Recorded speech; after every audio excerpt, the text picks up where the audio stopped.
தெய்வீகமானவர்களே, அன்பு வணக்கம். உங்களாலும் அமானுஷ்ய சக்திகளை பெற முடியும். எங்களால் பெற முடியுமா? நீங்க கேள்வி கேட்கலாம், உங்களுக்கு ஒரு சந்தேகம் வரலாம். அப்படி அமானுஷ்ய சக்திகள்னா என்ன? பல பேருக்கு அது தெரிவதே இல்லை. அதிசூட்சுமமான சக்திகள் என்று சொல்லுவார்கள். சித்தர்கள் பாஷையில் அதை என்ன சொல்றாங்கன்னா, அட்டமா சித்துக்கள் என்று சொல்லுவார்கள். 8 விதமான சித்துக்கள், 8 விதமான சக்திகள் உங்களால் பெற முடியும். ஏற்கனவே உங்ககிட்டயே பல்வேறு சக்திகள் இருக்கிறது. அதனால் தெரிஞ்சுன்னு இருக்கீங்களா இல்லையா தெரியல. அப்படி என்ன எங்ககிட்ட சக்தி இருக்கு அப்படின்னா, பிரபஞ்ச சக்தியானது உங்களுக்குள் இருக்கிறது. இரண்டாவது, பஞ்சபூத சக்தியானது உங்களுக்குள் இருக்கிறது. மூன்றாவது, மனோசக்தியானது உங்களுக்குள் இருக்கிறது. நாலாவது, கற்பனா சக்தியானது, இமேஜினேஷன் பவர் உங்ககிட்ட இருக்கு. அஞ்சாவது, ஆக்கப்பூர்வமான சக்திகளும் உங்ககிட்ட இருக்கு, த பாசிட்டிவ் பவர். இவை இல்லாம உங்களால ஆறாவதாக ஒரு சக்தியை உங்களால் பெற முடியும். அது இதையெல்லாம் வைத்துதான் அதை பெறணும். இந்த 5 நீங்க பயன்படுத்தினா ஆறாவது சக்தி உங்களுக்கு தானா வரும். அதுதான் என்ன சொல்றாங்க, அமானுஷ்ய சக்திகள், அதிசூக்குமான சக்திகள், அட்டமா சக்திகள், அகால்ட் பவர் என்று சொல்லுவார்கள் ஆங்கிலத்தில். விஞ்ஞானிகள் அதை சொல்றான். அது அமானுஷ்ய சக்தி, கண்ணுக்கு தெரியாத சக்திகள். ஆனா இதையெல்லாம் சித்தர்கள் கைவரப்பெற்றார்கள். நம்மள மாதிரி வாழ்ந்தவங்க தான் அவங்களும். ஆனா அவர்கள் அந்த சக்திகளை, தனக்குள் இருக்கின்ற சக்திகளை வைத்து மேலும் ஒரு சக்தியை அவர்கள் பெற்றார்கள். அதுல ஒரு சக்தியை மட்டும்தான் நம்ம பார்க்க போறோம். 8 விதமான சக்தி இருக்கு. அதுல ஒரே சக்தியை நம்ம பார்க்கலாம். சில சக்திகளை பெறுவதற்கு நீண்ட கால பயிற்சிகள், சாதனைகள், அதில் உங்களுக்கு விருப்பங்கள், தொடர்ந்த முயற்சிகள், வைராக்கியங்கள் தேவை இந்த அட்டமாசத்திலேயே. ஆனா பேசிக், எல்லாராலும் அந்த பேசிக் சக்தியை பெற முடியும், உங்களால பெற முடியும். அது என்னன்னா, தொலைதூர உணர்தல், தொலைதூர காட்சிகளை பார்த்தல். இதை உங்களால சாதாரணமா பெற முடியும். அதற்கு உண்டான எல்லா பவரும் உங்ககிட்ட இருக்கு, அதுக்கு தேவையான எல்லா எலமெண்ட்ஸும் உங்ககிட்ட இருக்கு. ஆனா அது உங்களுக்கு தெரியாத நீங்க வாழறீங்க.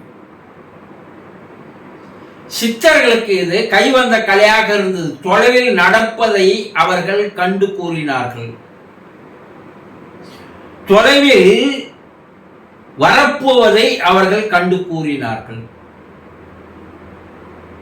இப்போ போர் சமயம் நடக்குது இல்ல, ஏதோ ஒரு நாட்டில இருந்து ஒரு ராக்கெட் பறந்து வந்தா, எந்த நாட்டை நோக்கி அந்த ராக்கெட்டை அடிக்கிறானோ அந்த நாடு தன்னை பாதுகாத்துக் கொள்வதற்காக அது என்ன பண்ணுதுன்னா, அந்த ராக்கெட் புறப்பட்டு வர வேகத்தை, நேரத்தை, வழியை கரெக்டா துல்லியமாக கண்டுபிடித்து அந்த தாக்க வருகின்ற ராக்கெட்டை தாக்குதுன்னு சொல்றாங்க இல்லையா?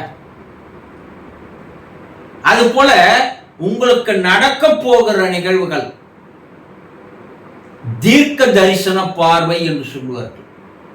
என்ன நடக்க போகுது அதை உங்களால் சொல்ல முடியும். இதை அமானுஷ்ய சக்தி என்று சொன்னார்கள் வெளிநாட்டவர்கள். அத ஒரு விதமான பவர். இது எப்படிங்க, எங்கேயோ நடக்கிறத எங்களால் எப்படி சொல்ல முடியும் அண்ணே நீங்கள் கேட்கலாம். தாவர விஞ்ஞானிகள் அதற்கு ஒரு எளிமையான கண்டுபிடிப்புகளை கண்டுபிடித்து கூறியிருக்கிறார்கள். என்ன? ஒரு செல் உயிரினம் அமீபா சொல்றோம் இல்லையா, இந்த ஒரு செல் உயிரினமானது அதை சுற்றி இருக்கின்ற 50 அடியிலிருந்து 100 அடி தொலைவில் இருக்கின்ற நிகழ்வுகளை அது கண்டு உணர்கின்ற திறமையானது டேலண்டானது அந்த அமீபா என்ற ஒரு செல் உயிரினத்திற்கு இருக்கிறது என்பதை நிரூபித்து காட்டியிருக்கிறார். அதை எதுக்கு சொல்றீங்க குருஜி நீங்க கேட்கலாம். உங்கள் உடம்பு எத்தனை கோடி செல்களால் ஆனது கொஞ்சம் திங்க் பண்ணி பாருங்க. கோடிக்கணக்கான செல்களால் ஆனது. அது என்ன சொல்றான், 30 பில்லியனுக்கு மேல இருக்குன்றான். அந்த நரம்பு அணுக்கள் எல்லாம் கூட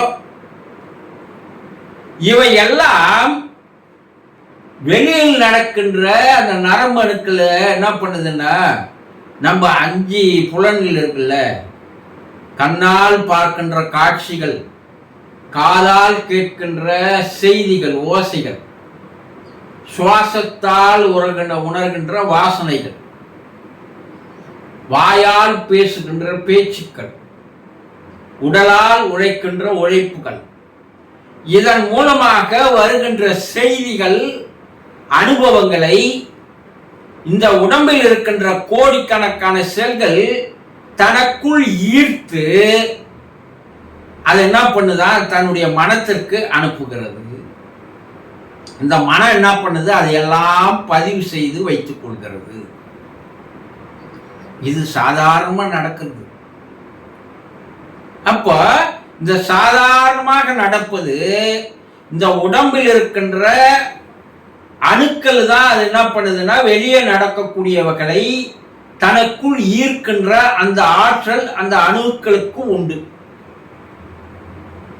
அப்ப உங்க கோடிக்கணக்கான செல்களாலான இந்த உடம்பு எத்தனை அடி தூரத்திற்கு, எத்தனை மைலுக்கு, எத்தனை கிலோமீட்டர்களுக்கு செல்லக்கூடிய ஆற்றல் இருக்கிறது, அதை ஈர்த்து வரக்கூடிய ஆற்றல் இருக்கிறது என்பது அமீபா மூலமாக விஞ்ஞானிகள் மனிதனுக்கு எவ்வளவு பெரிய திறமைகள் இருக்கும், அமீபாவுக்கு இப்படி இருக்குன்னா மனிதனுக்கு எவ்வளவு திறமைகள் இருக்கிறது என்பதை கண்டுபிடித்து கூறியிருக்கிறார்கள். இதுதான் நம்முடைய சித்தர்கள்லாம் சொன்னாங்க, தொலைவில் நடப்பதை முன்னால் உணர்ந்து கொள்ள முடியும். உணர்ந்துக்கலாம், நடக்க போறது சொல்லலாம், தீர்க்க தரிசன பார்வை சொல்லலாம். சில நேரத்தில் உங்களுக்கு அறியாமலேயே தெரியாமலேயே அந்த சக்தியானது செயல்படுகிறது. அது தெரியுமா உங்களுக்கு? யாரோ வரப்போகிறார் என்ற ஒரு உணர்வு உங்களுக்கு ஏற்படுகிறது இல்லையா? உங்க வீட்டுக்கு யாரோ ஒருத்தர் வரப்போறாங்க, அது காலையிலிருந்து அந்த மனசு யாரோ வரப்போறது சொல்றாங்க. அது யாரும் சொல்ல, யாரோ வரப்போறாங்க. ஆனா குறிப்பிட்ட நேரத்திற்கு அப்பால் உங்களை தேடிக்கொண்டு ஒரு நண்பரோ விருந்தினரோ உறவினரோ வராங்க இல்லையா? இது எப்படி நடக்குது? இந்த இல்யூஷன் பவர் எப்படி நடக்குது? ஆனா உங்கள் உடம்பில் இருக்கின்ற அந்த அணுக்கள் என்ன பண்ணுதுன்னா, தொலை தூரத்தில் வந்து கொண்டிருக்கின்ற அவரிடம் போய் சேர்ந்து அதை செய்தியாக எடுத்துட்டு வந்து உங்களுக்கு உள்ளுணர்வாக தெரிவிக்கிறது. இதையும் விஞ்ஞானம் நிரூபிச்சிருக்கு. அப்போ உங்களிடம் அந்த டெலிபதி என்று சொல்லக்கூடிய ஒரு ஆற்றல், ஒரு அமானுஷ்ய சக்தி, ஒரு அதிசூக்குமான சக்தி உங்களிடம் இருக்கிறது. அதை சரியாக முறைப்படுத்தி பயன்படுத்தினால், அதற்குண்டான சிறு சிறு பயிற்சிகளை ஒரு நாளைக்கு சில நிமிடங்கள் மட்டும் அதை நீங்கள் செய்து வந்து கொண்டே இருந்தால் குறிப்பிட்ட காலத்திற்கு அப்பால் அந்த சக்தியானது உங்களுக்குள் வேலை செய்ய ஆரம்பித்து விடுகிறது. நடக்க போவதை உங்களால் தெளிவாக சொல்ல முடியும். நடந்து கொண்டிருக்கின்ற காட்சிகளை உங்களால் தெளிவாக சொல்ல முடியும். இதற்கு ஆயிரக்கணக்கான நிரூபணங்கள் சித்தர்கள் வாழ்க்கையிலே இருக்கிறது. ஆக இந்த அதிசூட்சமான சக்திகளை உங்களாலும் பெற முடியும். அதற்கு தகுதியானவர் தான் நீங்க. அதற்கு உண்டான எல்லா விதமான எலமெண்ட்ஸ் உங்ககிட்ட இருக்கு என்பதை புரிந்து கொள்ளுங்கள். சந்தோஷம்.